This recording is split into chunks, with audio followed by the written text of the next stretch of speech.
The best time to transplant a rose bush.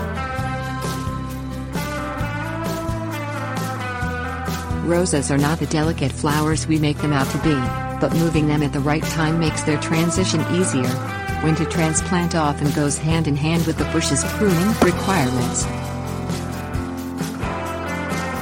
Time frame. Roses will be less stressed by a move during their dormant season, fall and winter. November through February is ideal, depending on the gardener's area. There is no need to plant after the ground is frozen or while it is very hot. Planting during these months means that liquid root stimulator, applied to the rose bush during watering, will have time to work before summer's high temperatures. This product helps avoid transplant shock. Water needs.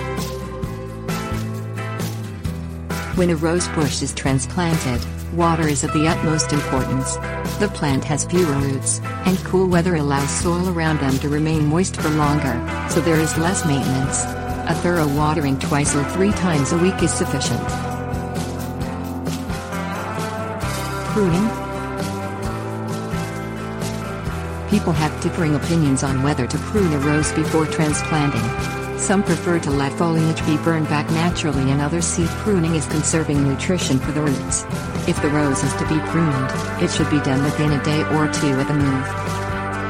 Pruning influences when people move their roses, because it encourages plants to grow tender leaves. Those in cold climates may wait until the end of winter when the ground has thawed. In warm climates, people often move roses at the beginning of fall, because any growth burned by frost will have a chance to recover before spring.